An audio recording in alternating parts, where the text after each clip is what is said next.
बिस्मिल्लाहिर्रहमानिर्रहीम, अस्सलाम वालेकुम। शिकारी बाज़ औक़ात खुद भी शिकार हो जाया करता है, और मरीम नवाज साहिबा जिसका नाम ले लेकर डराती थीं कि तुम जानते नहीं राना सनाउल्लाह को, राना सनाउल्लाह इनके लिए काफ़ी है, वो ये कर देगा, देखना वो करता क्या है इनके साथ। इस तरह की बातें कर करके इमरान खान साहब को, तहरीक इंसाफ के लोगों को डराया जाता था। और जिस तरह की आंसू गैस की शेलिंग हुई है और जो कुछ किया गया, जिस तरह से चादर और चार दीवारी का तकद्दुस पामाल किया गया, पाकिस्तान की तारीख में आपको नहीं मिलेगा कि 4414 खुद बतौर वज़ीर दाखिला राना सनाउल्लाह ने माना कि 4414 रेड की गई, यानी घरों में छापे मारे गए।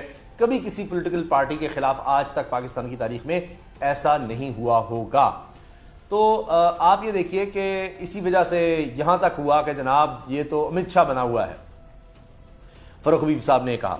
लेकिन अब हुआ यह है कि राना सनाउल्लाह साहब खुद मुश्किल में आ गए हैं।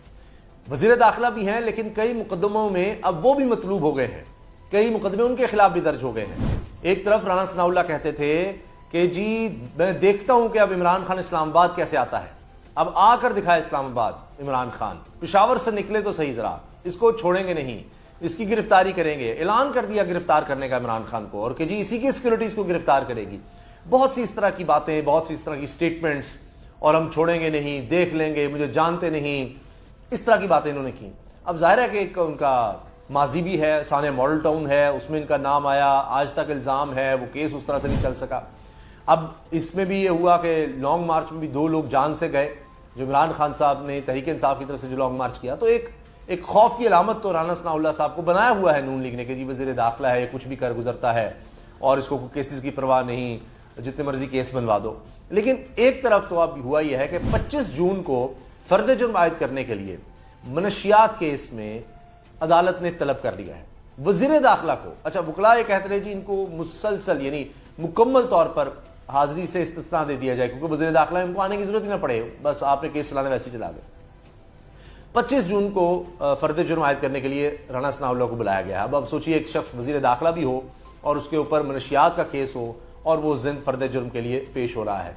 अब ये शहबाज शरीफ साहब, हमजा शहबाज के खिलाफ भी हो रहा है, उनके खिलाफ आपने देखा कि इसमें FIA ने पहली दफा हुआ कि इस तरह की स्टेटमेंट किसी वज़ीर आज़म वज़ीर आला के खिलाफ आई हो कि जी हमें गिरफ्तारी चाहिए, गिरफ्तारी मतलूब है।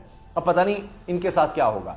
लेकिन राना सनाउल्लाह साहब के खिलाफ आप देखिए कि खैबर पख्तूनख्वा की हुकूमत, जिनके बारे में राना सनाउल्लाह ने कहा कि जी इनको भी गिरफ्तार करेंगे, वज़ीर आला खैबर पख्तूनख्वा को गिरफ्तार करेंगे, वज़ीर आला गिलगित बल्तिस्तान को गिरफ्तार करेंगे। वहां भी वैसे रजीम चेंज की कोशिश हो रही है, वहां भी नो कॉन्फिडेंस की कोशिश हो रही है गिलगित बल्तिस्तान में। अच्छा, वज़ीर आज़म आज़ाद कश्मीर को गिरफ्तार करेंगे क्योंकि अपनी सिक्योरिटी क्यों लेकर आए।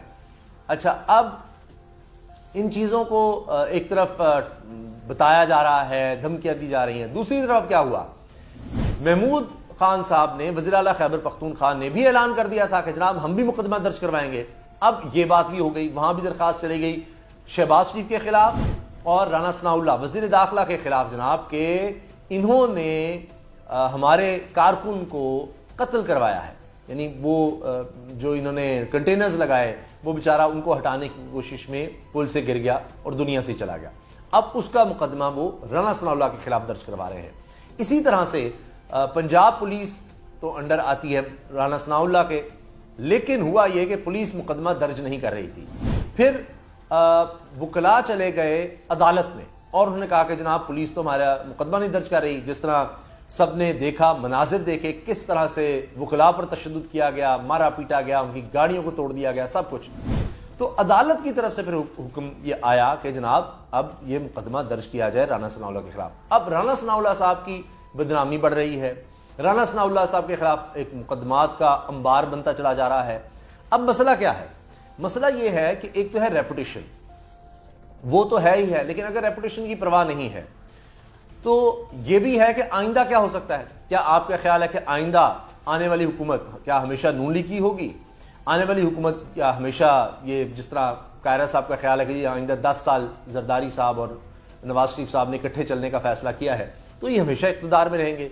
कोई और हुकूमत आ गई यानी तहरीक इंसाफ की तो फिर क्या होगा? अब आप अगर देख लें, सर्वेस को देख लें, जितने सर्वेज आप करवा लें, आप खुद निकलें, बाहर निकलें, आप अपने मोबाइल को लेकर लोगों से जरा कमेंट्स पूछ लें, इर्द गिर्द के लोगों से पूछ लें, आपको कितने लोग मिलते हैं जो कहेंगे जनाब ये सारी जमातें जो मिल चुकी हैं یہ 16 جماعتیں کمال ہے جناب. پاکستان کی تاریخ میں اتنا زبردست اتحاد نہیں دیکھا گیا. یعنی لائق ترین لوگ ہیں جناب. یہ 4 وزرائے اعظم ہیں جن کے پاس، ان کے پاس 4 وزرائے خزانہ ہیں، 100 بندہ ہے جو کابینہ میں رہ چکا ہے. تو اتنا ان کو تجربہ ہے اور یہ بڑا انہوں نے کمال کر دیا. سڑکوں پر جائیں لوگ گالیاں دے رہے ہیں، اندازہ لگائیں آپ. تو اگر جو سرویز بتا رہے ہیں کہ عمران خان کی مقبولیت بڑھ گئی ہے، ان کا کچھ چانس نظر نہیں آ رہا ابھی سے، ابھی تو جو مہنگائی انہوں نے کی ہے اس کا امپیکٹ آنا ہے آگے، تو کیا ہوگا؟ تو عمران خان صاحب کی اگر حکومت آ جاتی، ظاہر ہے یہ بہت زیادہ اس کو روکنے کی کوشش کریں گے، لیکن وہ آ گئے تو اب آپ کا کیا خیال ہے کیا کریں گے؟ اب تو ان کو بھی پتا ہے کہ کس طرح سے یہ انہوں نے ظلم کیا، اور وہ کہتے ہیں جناب ہم تو اس کا حساب لیں گے. تو رانا ثناء اللہ صاحب کے لیے پھر مستقبل کو اتنا اچھا نہیں ہوگا. جب تک تو حکومت میں ہیں، وزیر داخلہ ہیں تو اور بات ہے. اب انہوں نے کوشش بہت کی عمران خان کے خلاف کیس بنانے کی. آؤ اسلام آباد، جناب عمران خان اسلام آباد بھی آ گیا، درجنوں کیسز بنا دیے. کرپشن کا کوئی نہیں بنا سکے، کوئی کرپشن کا کیس نہیں، بس یہ جی لانگ مارچ لے کر آئے، اس وجہ سے مقدمات درج کروا دیے. ویٹرنز آف پاکستان، پاکستان کی فوج کے سابق افسران، انہوں نے پریس کانفرنس کی ہے اسلام آباد میں. وہ یہ بھی ایک کنٹروورسی چل رہی ہے جی پریس کلب میں ان کو کرنے نہیں دی گئی. وہ کہہ رہے ہیں نہیں جی ہم نے تو ان کو سب کچھ پرووائڈ کیا، ایسی بات نہیں ہے، وہ خود باہر کرنا چاہتے تھے. بہرحال وہاں پر بدمزگی بھی ہو گئی ان کی پریس کانفرنس کے بعد سوال و جواب کے دوران. تو وہاں پر آپ دیکھیں وہ بھی مطالبہ کر رہے ہیں کہ جناب رانا ثناء اللہ کو، وزیر داخلہ کو فوری ہٹایا جائے. اب تو میں دیکھ رہا تھا کہ اسلام آباد بار، ہائی کورٹ بار، ان کی طرف سے مطالبہ سامنے آ رہے ہیں کہ یہ اشیاء ختم کی جائیں، یہ سب کچھ کیا ہو رہا ہے. تو اب وکلاء برادری ہو، آپ تاجر تنظیموں کو دیکھ لیں، دیگر لوگوں کو دیکھ لیں، سب اس حکومت کے خلاف ہوتے چلے جا رہے ہیں. اور ویٹرنز آف پاکستان نے جس طرح مطالبہ کیا، وہ تو اب وہاں تو یہ بات بھی ہوئی ہے کہ جی ملاقات کی تھی ویٹرنز آف پاکستانی تقریباً 50,000 لوگ، سابق فوجی افسران اس میں شامل ہیں اس تنظیم میں. تو کہ جی ہم سے تو قمر جاوید باجوہ صاحب نے جب بات کی تو انہوں نے کہا تھا جی 90 دن تک الیکشنز ہو جائیں گے، تو یہ کیا کر رہے ہیں، وہ اپنا وعدہ کیوں نہیں پورا کرے. وہ تو یہاں تک بات کر رہے تھے. تو ان کے ہاں بھی سابق فوجی افسران، اب ظاہر ہے کہ ان کے انڈر پتہ نہیں کتنے لوگ ہوں گے جو ان کے جونیئر ہیں، ان سے ٹریننگ لیتے رہے، جو آج بھی فوج میں ہوں گے. تو اب ایک اوور آل ریزنٹمنٹ نظر آ رہی ہے اداروں میں بھی موجودہ سیٹ اپ کے خلاف. اچھا اب سیشن کا آپ دیکھ لیں، خیبر پختون کا آپ دیکھ لیں. یعنی ابھی تو یہ ہو رہا ہے کہ عمران خان کے خلاف یا صحافیوں کے خلاف یا تحریک انصاف کے لوگوں کے خلاف مطلب مختلف شہروں میں مقدمے درج کیے جا رہے ہیں، لیکن مختلف جگہوں پر رانا ثناء اللہ کے خلاف بھی مقدمے درج ہو رہے ہیں.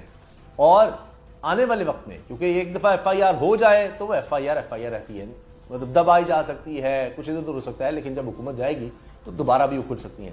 تو اب مسئلہ یہ ہے کہ رانا ثناء اللہ صاحب کو یہ ابھی جھٹکے لگ رہے ہیں، اور آنے والے وقت میں جب حکومت نہ رہی تو یہ جھٹکے بہت زوردار ہو جائیں گے، اور ان سے نکلنا رانا ثناء اللہ صاحب کے لیے بہت مشکل ہو جائے گا، بہت مشکل ہو جائے گا. ابھی تو وہ ابھی تک یہ جو منشیات کا کیس ہے اسی سے نہیں نکل پائے، تو ان کیسوں سے کیسے نکلیں گے؟ اجازت دیجیے، اللہ حافظ.